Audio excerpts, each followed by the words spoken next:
Good afternoon. As many of you are aware, there's currently some news breaking out of Afghanistan, so I just want to give you a quick update. At around 7 p.m. local time in Afghanistan last night, the United States military used a GBU-43 weapon in Afghanistan. The GBU-43 is a large, powerful, and accurately delivered weapon. We targeted a system of tunnels and caves that ISIS fighters used to move around freely, making it easier for them to target U.S. military advisors and Afghan forces in the area. The United States takes the fight against ISIS very seriously, and in order to defeat the group, we must deny them operational space, which we did. The United States took all precautions necessary to prevent civilian casualties and collateral damage as a result of the operation. Any further details, I would refer you to the Department of Defense on that. Moving on, as you may know from the schedule, the President has a 2 o'clock event, so I'm going to try to keep this rather tight so the pool has an opportunity to get in and set up appropriately. Earlier today, the President signed H.J. Res. 43, bringing the total number of Congressional Review Act legislation pieces that he's signed now to 13. This resolution that he signed today overturns a regulation that was put in place by the previous administration on their way out the door that would have taken away the right of states to set their own policies and priorities for Title X family planning programs. Our federal system was set up to allow states to address the unique needs of their own populations when possible, especially when it comes to programs as important and sensitive as family planning. With the bill signing, the President has restored respect to states' rights on this particular issue. As I mentioned at the top, there's an event at 2 o'clock where the President will be meeting with the brave first responders who were involved in the I-85 bridge collapse and thank them that occurred in Atlanta, to thank them for their work and dedication in addressing this horrible situation. The bridge collapsed during rush hour on March 30th, but due to the heroic efforts of Atlanta's first responders, some of whom will be here today, no lives were lost. The President's proud to host these brave individuals and honor their commitment to protecting their community. Later this afternoon, the President will head to Florida for the Easter holiday. He will be departing Joint Base Andrews via motorcade as the preparations for the Easter egg roll are well underway on the South Lawn, preventing a Marine One departure. And while we're on the topic, I know it was brought up the other day, so just to give you a quick note on what to expect this coming Monday. We expect more than 21,000 people to attend the Easter egg roll. The allocations of tickets have been given to schools, children's hospitals, and military and law enforcement families. Commemorative eggs will be handed out to the children who attend. Nearly 18,000 eggs were ordered, which is in line with past years. The event will start at 7:30 with different groups of guests arriving every 2 hours to ensure that all the children have an opportunity to participate in more than a dozen activities that will be available. Further logistics and guidance will be provided over the weekend. Also today, the Treasury Department's Office of Foreign Asset Control, OFAC, designated one entity and one individual connected to human rights abuses against Iranian political prisoners in Iran's prisons.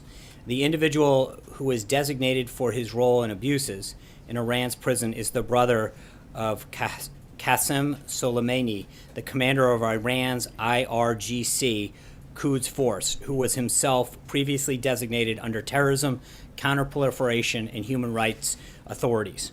The sanctions against human rights abusers in Iran's prisons come at a time when Iran continues to unjustly detain in its prison various foreigners, including U.S. citizens C. Amuk Namazi and Bakar Namazi.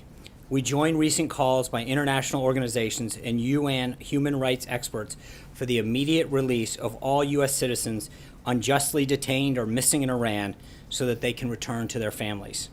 OFAC also designated 2 ISIS financial facilitators as ISIS supporter in North Africa, continuing our ongoing effort to disrupt key leadership nodes for the group. Moving on, over the past few days, the President and members of the Cabinet have held many meetings and discussions with their international counterparts about the significant foreign policy challenges facing our world. Yesterday, you heard from the President himself alongside NATO Secretary General about the need for a strong funded alliance to combat terrorism, the humanitarian crisis ongoing in Syria, and many other serious threats to our collective safety and security. Also yesterday, Ambassador Nikki Haley, along with her counterparts from 9 other nations, voted in favor of a draft resolution to denounce the heinous chemical attack carried out by the Assad regime last week. Unfortunately, but not surprising, Russia stood in the way of this resolution. However, I'd like to point out that the abstention of China on the heels of President Xi's recent successful visit in Kazakhstan, a longtime Russian ally and former member of the Soviet Union. Both of these abstentions are notable and signify that the United States is persuading the world that the use of weapons of mass destruction cannot go unanswered. Secretary Tillerson, as you know, was in Russia yesterday to meet with his counterpart and ensure that they are made fully aware of the United States' positions in both areas of practical cooperation, such as defeating ISIS, and areas where Russia does not share our interests and values. As you know, the Vice President will be departing for his 10-day trip to South Korea, Japan, Indonesia, and Australia on Saturday morning. His office will be providing more information later today. Finally, I'm glad to announce that the President will host the Prime Minister of Italy for an official working visit to the White House next Thursday, April 20th. The leaders will discuss the upcoming G7, which will be hosted in Italy and Sicily, and a range of issues of mutual concern. With that, I'm glad to take some of your questions. Sean, where is the administration on cost-sharing subsidies for insurance companies? That is an area that is being internally discussed at this time. Undecided? It's not undecided. There is an ongoing discussion on that matter. Matt. Thanks, John. The last few days have seen a number of policy shifts by the president on China as a currency manipulator, the XM Bank, the order of doing healthcare and taxes. There's more, but I won't belabor the point. What should the American people make of these shifts, and are there any policy areas that are non-negotiable? Well, I think, respectfully, I think you can look at it at what you're referring to as a shift in a lot of ways, and by that I mean I saw a couple instances with respect to NATO being one of those shifts yesterday, and if you look at what's happened, it's those entities or individuals in some cases or issues evolving towards the president's position, and NATO in particular, he talked about the need of countries to pay their fair share, to live up to their commitments of 2% of GDP. He talked about the need for NATO to focus more on terrorism. NATO has done just that, and it is something that he pointed out in the first debate in September of last year. He talked about the fact that NATO is moving towards what he has been calling for, and I think in some cases the issues evolve, that it's not just a clear and fast statement that that the entity itself is moving towards his, or the issue is evolving towards the position that he articulated, and that can't be proven more true in the case of NATO, where he laid out two very clear positions that he had an issue with NATO, and as far back as September of last year, started to recognize that institution was moving much more towards his position. Secretary General noted that as well yesterday. Quick follow-up, if I may. The XM Bank is another one. That's an institution that hasn't changed at all. So I'm wondering, on some of these other policy shifts where you haven't seen the type of change you're talking about with NATO, what should we make of those kinds of shifts? And again, are there any policy areas that are non-negotiable, that are off limits? Well, there's always going to be. I think that there's going to be areas where I think, again, it depends on the outcome. In the case of NATO in particular, as I pointed out, it's the most illustrative. I think you look at the president's position, where he wanted to see NATO in particular evolve to, and it's moving exactly in the direction that he said it was in terms of its goals of increasing the amount of participation from other member countries, and two, is having a greater focus on terrorism, something that was reinforced by the Secretary General himself when he was here. I think when you look at these issues and you recognize the direction in which they're moving in a direction that the president stated very clearly. John. Thank you, Sean. On the GBU-43 bomb, the first time it's ever been used, why did you choose this particular location, and would you say that this bomb won't be used again in another flashpoint around the world, like Syria, like North Korea, for instance? Yeah, as I noted at the beginning, John, I would refer you to the Department of Defense on the specifics. On a separate matter, you mentioned what you see as a win at the UN Security Council. Right. I'm curious as to why you believe this is a win. After all, this particular resolution did not pass. Right. You look at what's happened at the UN Security Council in the past, for instance, the Security Council resolution, which gave the green light for the Persian Gulf War, you actually had all 5 permanent members of the UN Security Council voting yes. So why are you saying this is a win when not all 5 permanent members of the Security Council actually voted yes? You had one, Russia, blocking it? Well, I think it's very significant, China's abstention in particular. I think Kazakhstan's another one in terms of that one, in terms of its proximate location and history with Russia. You see a breakaway of Russia aligning itself with a position that is not only shared with the U.S. but the rest of the world. So that would be a natural position that they might have taken in the past. But secondly, I think China's abstention is a significant win for the president.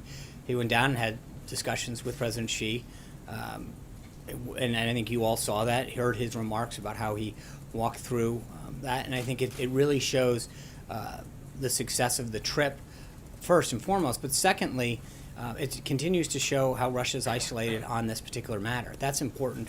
So I think on a variety of fronts, it really was a huge win for the United States and for the persuasiveness of the president. John Gizzi. Yeah. Thank you, Sean.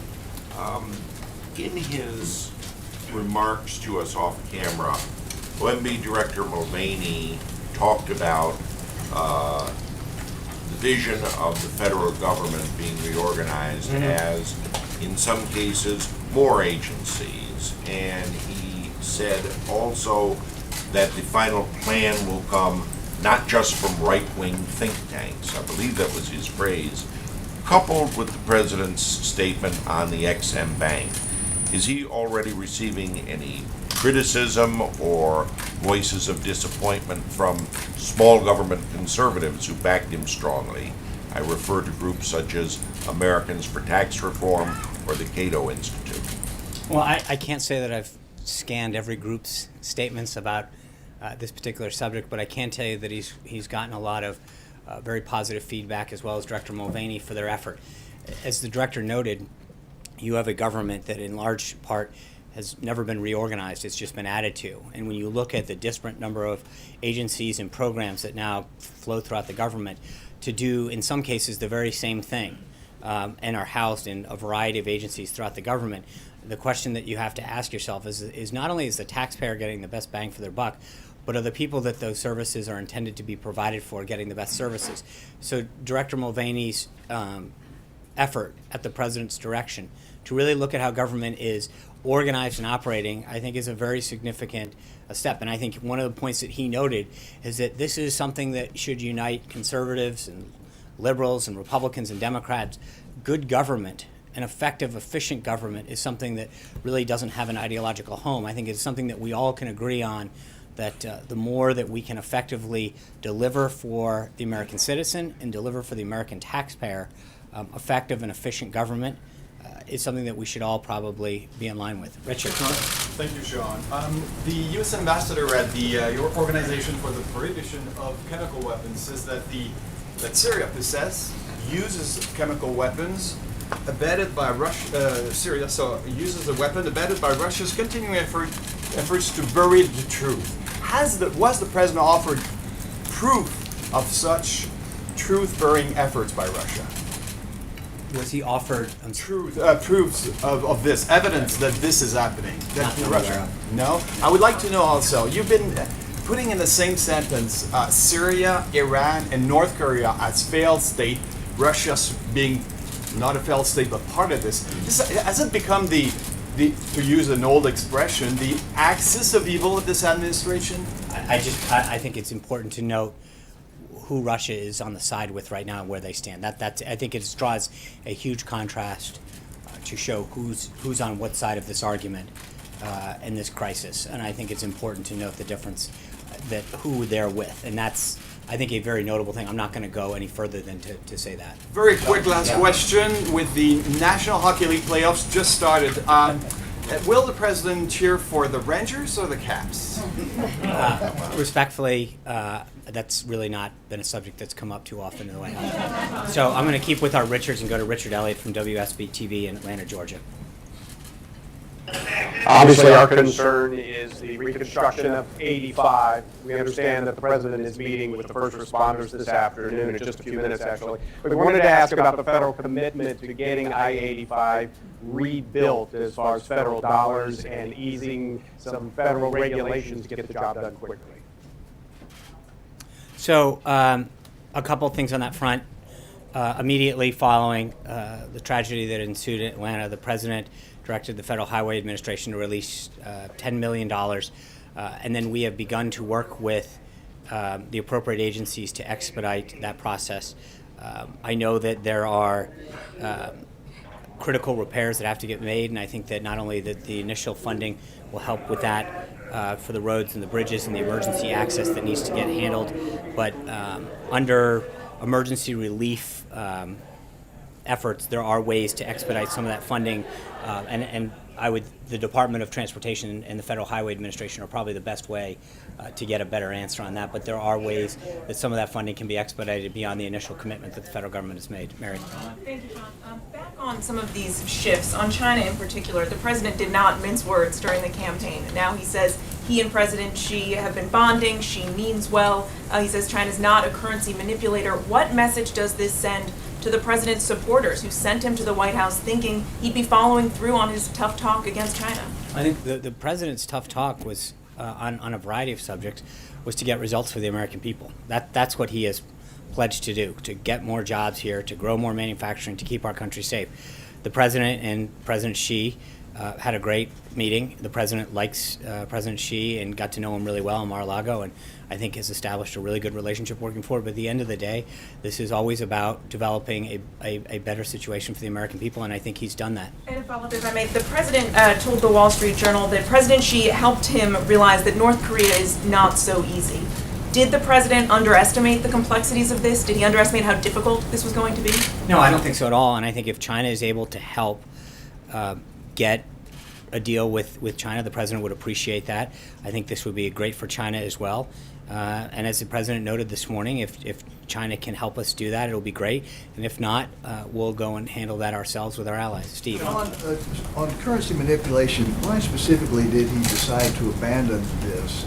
And what other tools does he have in his toolbox to try to modify China's trade balance? I think that's a very, very complex issue, and I think the president, I'm going to leave it to the president to specifically answer that. Vivian. But he hasn't given up on trying to modify No, China's he is. trade balance. It's not. I think the president is going to continue to make significant progress when it comes to that issue and to how our relationship is with China. He showed already what a great relationship he has with President Xi, and the results are already starting to pour in. And I think that is an issue in particular that the president is best to address. Vivian. 2 questions, Sean. You were very forthcoming about the TikTok leading up to the missile launches in Syria. So can you give us any background on the Moab in Afghanistan? Was there a situation room scenario? Was this several days in the making? And my second question is, the president has been very critical of the intelligence community leading up to his inauguration. He's obviously been working very closely with the intel community on at least on these situations in Syria and Afghanistan. Has his opinion changed toward the IC? In the first question, again, I think General Nicholson at United States Forces Afghanistan is best to address the TikTok on the situation over there. But as far as the president's consultation, I understand. I think that the U.S. Forces Afghanistan, as well as the Department of Defense, are best to walk through the military operations that are ongoing there. I think with respect to the intelligence community and the national security team, as you know, the president has put together a world-class cabinet of top-notch national security experts, from General Mattis, General Kelly, General McMaster, and others that continue to provide him the best advice to make the best decisions for this country. And it's that, he continues to rely on them, and Director Pompeo, Director Coates at the DNI, they continue to give him sage advice about how to best position the United States. Zeke. Thanks, John. Following up on that question, did the president specifically authorize the use of this piece of ordnance? Again, I'm not going to get into the details right now. I'm not, as I mentioned, I'll let the Department of Defense handle the lead on this one. And follow up on Mr. Nussbaum's question earlier regarding the Achin Bank. You didn't answer specifically what has changed about the Achin Bank that has led the president to reevaluate his previous... Let me get back to you on the Achin Bank specifically. I think it's a very complex issue, and I would like to get back. Anita. 2 questions about the budget. Are you all prepared to hold things up? We've got a couple weeks left here. How serious are you about getting money for the wall? Would you hold up the spending plan for that? And I had one other question on that. So the government is currently funded through April 28th under a continuing resolution. We've made very clear to Congress that the president's priorities are increasing military spending and security of our border. We're going to continue to have conversations with Congress, and we feel confident that they'll do their job, but those conversations are ongoing. Can't say whether you would have to have money in this budget or this spending. I will leave it to our team to continue the negotiations that they're having. Okay, and then the second question on the budget was, there's a proposal now to punish members of Congress who do not pass the spending plan in a variety of ways, withhold salary, even arrest. Do you support that Congress should be punished if Let's see. I think we're making significant progress. I feel very good about the momentum, and so I don't want to start getting into whether who's going to be naughty and nice. We're doing Kayla. Thank you, Sean. Historically, sitting presidents have refrained from stating preferences on where parts of the free market economy goes. Yesterday, President Trump said he wants low interest rates, he wants a weaker dollar, and then the market followed his preferences. So given his criticism of other economies and their intervention, how do you characterize that response? I think the president has made it very clear from the beginning that he's going to do what he can to fight on behalf of American consumers and American businesses to make sure that we can help create a environment here in America where businesses grow and industries continue to hire and jobs can come back, and then middle income Americans can get some tax relief and keep more in their money and their hard-earned dollars. But traditionally, you have low interest rates when the economy is weak and needs help, and then they recover when the economy strengthens. So what was he trying to get at? I understand. I think what he is trying to do is, as you know, Kayla, through a lot of the coverage and a lot of the meetings that you guys have covered and seen here at the White House, the president is continuing to meet with business leaders and people who are creating jobs, union leaders, to find out what we can do. And the president has heard a lot and gotten a lot of feedback and already taken great steps to make sure that we can create a regulatory and tax environment that's going to help grow America's economy and put people back to work. That's plain and simple. And I think what he'll continue to do is fight on behalf of the American people. I hate to cut this short, but we literally have 10 minutes before the president Hey, Sean, can just speak. very quickly though, did the Thank you president very not much. know about the Moab strike? I don't know why he can't.